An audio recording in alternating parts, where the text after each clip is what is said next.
नमस्कार, PTC news देख रहे सभी दर्शकों का स्वागत। मैं हूं आपके साथ अतुल वर्मा, लेकर हाजिर हूं प्रदेश की तमाम खबरों का हाल। बुलेटिन की शुरुआत करेंगे, लेकिन सबसे पहले एक नजर हेडलाइंस पर।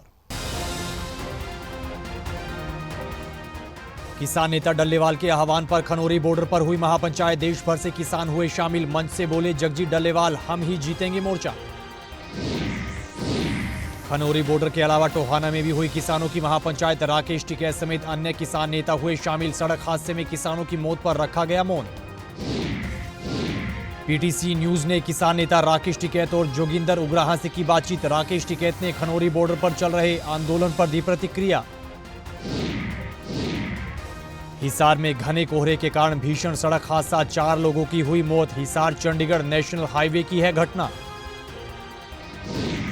और कुरुक्षेत्र पहुंचे मुख्यमंत्री नायब सैनी ने श्रीदेवी कूप भद्रकाली मंदिर में की पूजा। 51 फीट ऊंचे मां शब्द गौरव स्थल का भी किया शिलान्यास।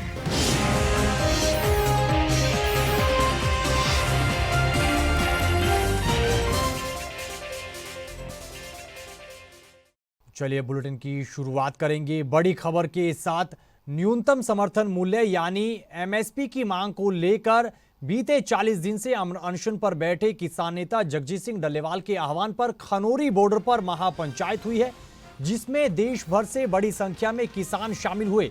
इस दौरान किसान नेताओं ने सरकार पर सीधे तौर पर निशाना साधा। वहीं महापंचायत के मंच से जगजीत सिंह डल्लेवाल ने किसानों को संबोधित किया। वहीं अपने संबोधन में जगजीत सिंह डल्लेवाल ने कहा कि सरकार जितना मर्जी जोर लगा ले, लेकिन मोर्चा हम ही जीतेंगे। वहीं खनौरी बॉर्डर के अलावा टोहाना में भी किसानों की महापंचायत हुई, जिसमें बड़ी संख्या में हरियाणा और पंजाब से किसान शामिल हुए। इसके अलावा इस महापंचायत में किसान नेता राकेश टिकैत, जोगिंदर सिंह उग्राहा समेत अन्य किसान नेता भी पहुंचे। वहीं महापंचायत की शुरुआत में सड़क हादसे में जान गंवाने वाले 4 किसानों को लेकर 2 मिनट का मौन रखा गया। इसके बाद किसान नेताओं ने अपने संबोधन में कहा कि जब तक उनकी एमएसपी कानून की मांग पूरी नहीं होगी, तब तक किसान पीछे नहीं हटेंगे।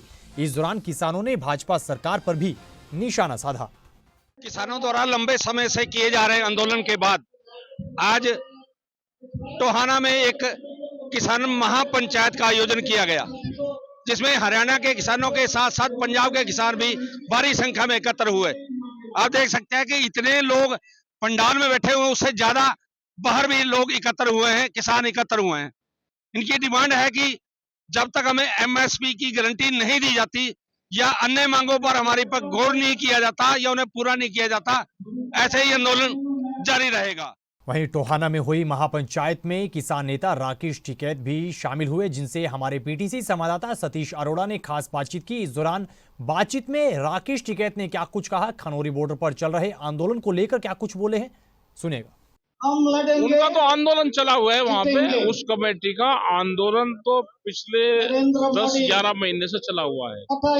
ये तो पंचायत है एक दिन की, ये स्लोगन में तो महापंचायत वहाँ भी आज महापंचायत हो रही है, यहाँ भी महापंचायत हो रही है। इस आंदोलन से उस आंदोलन का दोनों में आपस में कोई संबंध नहीं है।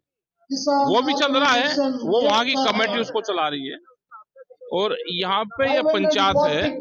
और 4 तारीख की रखी, 7 तारीख के भी एसकेएम ने पूरे देश भर में रखी है। तो पूरे देश में आंदोलन चल रहे हैं सब जगह। तो ये बताएं कि ये आंदोलन कहाँ तक पहुंचा है, अब आगे और रणनीति क्या रहेगी इस आंदोलन की? देखो, हमारी मीटिंग चल रही है अभी, हमारा कोई आंदोलन अभी नहीं है कि कहीं धरना वो तो अभी नहीं है, लेकिन हमारी पूरे देश भर में मीटिंगें चली हुई है संयुक्त किसान मोर्चे की। अब अपने संगठन के बैनर पे काम करते हैं, जैसे 7 जनवरी का प्रोग्राम है तो इकट्ठा एसकेएम के बैनर पे है, तो जहाँ पे जो समस्या है उसको उठाते रहते हैं। आप बताएं कि ये आंदोलन जो है, आंदोलन शुरू हुआ था, आंदोलन को बीच में ही स्थगित कर दिया गया था। अब नए आंदोलन में ऐसा क्या मामले आ गए कि नए आंदोलन शुरू करना पड़ा? नए आंदोलन अभी कहाँ शुरू कर रहे हैं? हमने कहा कि ये तो मीटिंग है, तो मीटिंग तो करनी पड़ेगी ना। सरकार अगर बात नहीं मान लेगी तो मीटिंग तो करनी पड़ेगी। आंदोलन भी चला हुआ, जैसे ये आंदोलन, जैसे वहां जाने का जो खनौरी बॉर्डर से जो पंजाब के जो अम्बाला बॉर्डर से जो पंजाब जाने का उनकी कमेटी है, वो बता सकती है। हमारा निर्णय नहीं है, वो वहाँ की एक कमेटी है जो एसकेएम से अलग जो लोग गए थे, एक नया संगठन बना तो उनकी कमेटी बता सकती है, तो उन्हीं का ही निर्णय है, अभी हमारा निर्णय नहीं। तो आप इस आंदोलन से अलग है? किसान मजदूर एकता, संयुक्त किसान मोर्चा एक है, किसान मजदूर एकता, कुछ लोग उससे अलग गए हैं जिन्होंने वो मूवमेंट शुरू करा है, तो उसके बारे में वही लोग बता सकते हैं, उनका निर्णय है, उनकी कमेटी का निर्णय है कि वे आगे जाएंगे वहीं रुकेंगे, तो उनकी कमेटी का निर्णय है। लेकिन हमको भी चिंता है कि जिस तरह से जो डालेवाली बैठे हुए हैं अनशन पर 40 दिन हो गए, तो उसके लिए सब लोग चिंतित हैं। तो क्या आप डल्लेबाजी का समर्थन करते हैं? हम गए थे वहाँ पे गए थे, हम मिल के आए थे उनसे, लेकिन हम ना उनको ये कह सकते कि अनशन खत्म करो, उनकी कमेटी निर्णय लेगी, जो भी निर्णय लेगी वहाँ की कमेटी। इसी कड़ी में हमारे पीटीसी संवाददाता सतीश अरोड़ा ने किसान नेता जोगिंदर सिंह उगराहा से भी बातचीत की है और महापंचायत को लेकर उनकी प्रतिक्रिया जानी है। इस दौरान उन्होंने क्या कुछ कहा है, ये भी सुनिए। देखो, खनौरी में और समूह में तो ऑलरेडी पहले से चल रहा मोर्चा है, उसमें क्या रखा है क्या नहीं, उससे हमें कोई लेना देना नहीं है, वो तो उनकी मर्जी है उन्हें। लेकिन जे महापंचायत संयुक्त मोर्चा की तरफ से, ऑल इंडिया संयुक्त मोर्चा की तरफ से 2 महापंचायतें हैं, एक आज टोहाना में रखी है, एक 9 जनवरी को मोगा में। इसके जो नया ड्राफ्ट सरकार ने भेजा है, केंद्र सरकार ने स्टेटों को भी 3 कानूनों को दोबारा इम्प्लीमेंट करने के लिए, उसके विरोध में उसको रद्द कराने के लिए ये महापंचायत रखी। तो ये बताया कि नया ड्राफ्ट क्या है, साथ में आपको वो मंजूर क्यों नहीं है? वही जो काले कानून जो वापस किए थे 2021 में, उस ड्राफ्ट में सारी वो बात है, खुली मंडी की बात है, जनतक वंड प्रणाली के लिए मजदूरों को नकद पैसा देने की बात है, मार्केट फीस को कट करने की बात है, शैलो गोदाम और कोल्ड स्टोरों को यार्ड शो करने की बात है, कंट्रैक्ट फार्मिंग की बात है, सारी की सारी वही बात है। ये बताएं कि जो किसान आंदोलन दोबारा शुरू हुआ है, तो इस आंदोलन में आपके गुट अलग अलग क्यों हैं? दोबारा नहीं शुरू हुआ, शुरू तो उस टाइम थी है, लगातार ही चल रहा है। उधर भी आंदोलन मुलतवी किया था, लगातार उस दिन से एक्शन किए हैं, ऐसा नहीं भी दोबारा शुरू हुआ ये आंदोलन। ये कानून नए दोबारा आए हैं, ये बात अलग है, इसके ऊपर अभी लड़ाई ज्यादा तेज होगी, तिखी होगी, क्योंकि दिल्ली मोर्चे की रह रही मांगों के ऊपर लगातार संयुक्त मोर्चा ऑल इंडिया संघर्ष पहले से कर रहा है लगातार। हम लोग पीछे बहुत प्रोग्राम किए, तकरीबन 2 दर्जन प्रोग्राम हमने किए 2021 से लेकर 2024 तक। तो ये बताएं कि अब जैसे अम्बाड़ा के पास भी एक मोर्चा लगा हुआ है, साथ में खनौरी बॉर्डर पे भी मोर्चा लगा हुआ है, तो दोनों को वहां दिल्ली जाने से रोका जा रहा है। अगर अब की बार भी आप आंदोलन और तेज करते हैं, दिल्ली जाने से रोका गया, तो आप क्या करेंगे? देखो, सरकार ने तो पहले भी दिल्ली जाने नहीं दिया, पहले भी हम सब्बू बॉर्डर और टिकरी बॉर्डर के ऊपर बैठे थे, हमें वहां पर रोक लिया था। अभी उनको रोकने की भी हम निंदा करते हैं, उनके जमहूरी हकों को चला सरकार ने, ये कैसी जमहूरियत है कि उनको दिल्ली नहीं जाने दिया, एक कैपिटल है देश की, उसके अंदर क्यों नहीं जाने दिया, अपनी मांगों के लिए संघर्ष कर रहे हैं वो लोग, इसकी हम निंदा करते हैं। तो अब आप बताएं कि ऐसी क्या क्या मांगे हैं जो आपने केंद्र सरकार के सामने रखी है, या मीटिंगें हुई हैं आपकी? कोई मीटिंग भी हुई है या नहीं हुई है? मीटिंग हुई नहीं है, मांगे जो पहले थी आपने बहुत बार पढ़ी है, बहुत बार दोहराई है। एमएसपी का गारंटी, किसानों का कर्जा खत्म, लेखमपुरी खीरी को दोषियों को सजा देने की बात, और जो आंदोलनकारी किसान शहीद हुए हैं उनके कंपनसेशन और नौकरियां देने की बात है, बिजली बिल 2020 को रद्द करने की बात है। खबरों में आगे बढ़ेंगे, अगली खबर का जिक्र करेंगे। हरियाणा के हिसार में घने कोहरे के कारण भीषण सड़क हादसा हुआ है, जिसमें 4 लोगों की दर्दनाक मौत हुई है। जानकारी के मुताबिक ये हादसा चंडीगढ़ नेशनल हाईवे पर हुआ है। हिसार चंडीगढ़ नेशनल हाईवे पर धुंध के कारण एक कार डिवाइडर से जा टकराई और पलट गई। इसके बाद पीछे से आ रही एक अन्य कार भी दुर्घटनाग्रस्त हो गई। इसी दौरान एक ट्रक भी पलटा और ट्रक के नीचे दबने से 4 लोगों की मौत हो गई। हादसा उकलाना के सूर्यवाला चौक पर हुआ है। बताया जा रहा है कि डिवाइडर से टकराकर पलटने वाली कार नरवाना की ओर जा रही थी।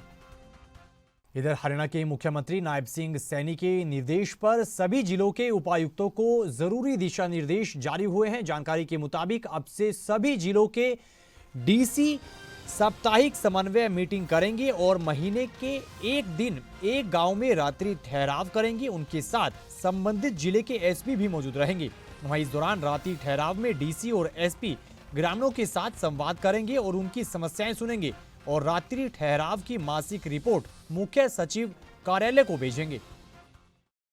इधर कुरुक्षेत्र पहुंचे मुख्यमंत्री नायब सिंह सैनी ने कुरुक्षेत्र में प्राचीन मंदिर में पहुंचकर पूजा की है और मां संरचना के नाम को लेकर 51 फीट ऊंचे मां संरचना शब्द मां गौरव स्थल का शिलान्यास भी किया है। इस मौके पर सीएम सैनी ने कहा कि मां एक ऐसा शब्द है जिसकी कोई पूर्ति नहीं हो सकती। मुझे सौभाग्य मिला है कि मैं प्राचीन शक्तिपीठ देवी कूप भद्रकाली मंदिर में नतमस्तक होने आया हूं। सीएम ने कहा कि 3 दिन पहले प्रदेश की माताओं के लिए भव्य कार्यक्रम रखा गया था और उन्हें प्रदेश की माताओं को सम्मानित करने का मौका मिला था। और आज इस प्राचीन शक्तिपीठ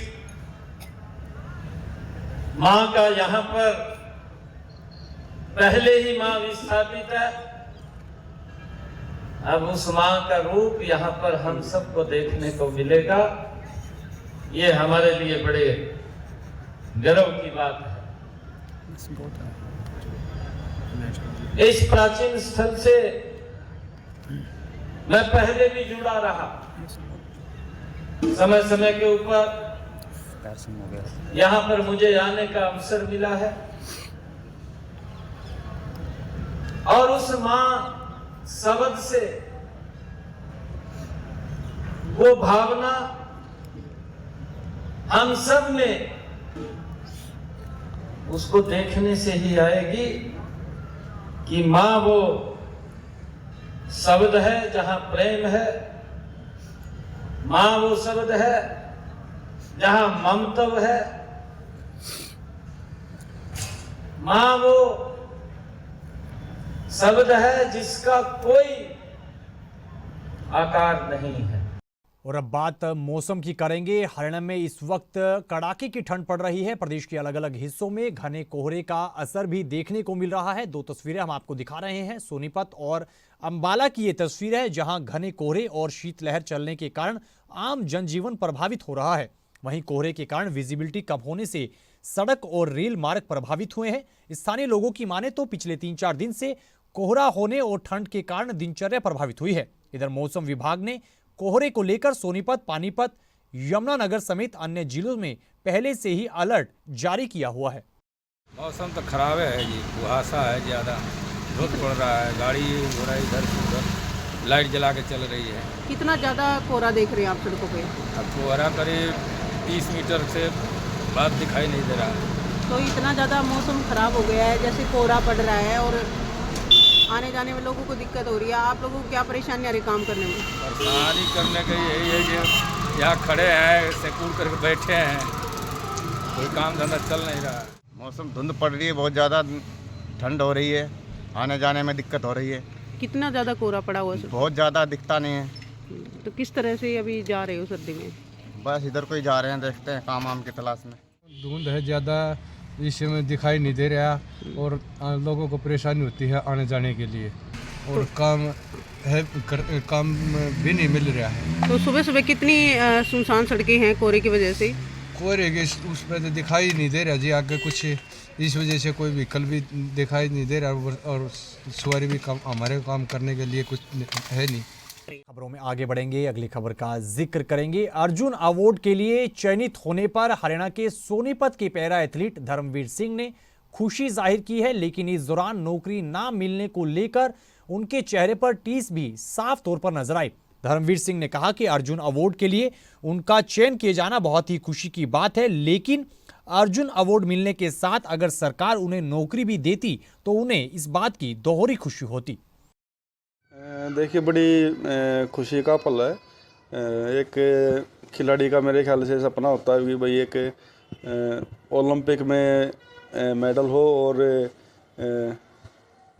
अर्जुन अवार्ड है और जैसे खेल रत्न है, वैसे खुशी की बात है। लेकिन थोड़ा सा ये है कि भाई पिछली बार ओलंपिक में जिनके गोल्ड मेडल आए थे, पैरालंपिक्स में भी, तो उनको खेल रत्न अवार्ड से नवाजा गया था सीधा।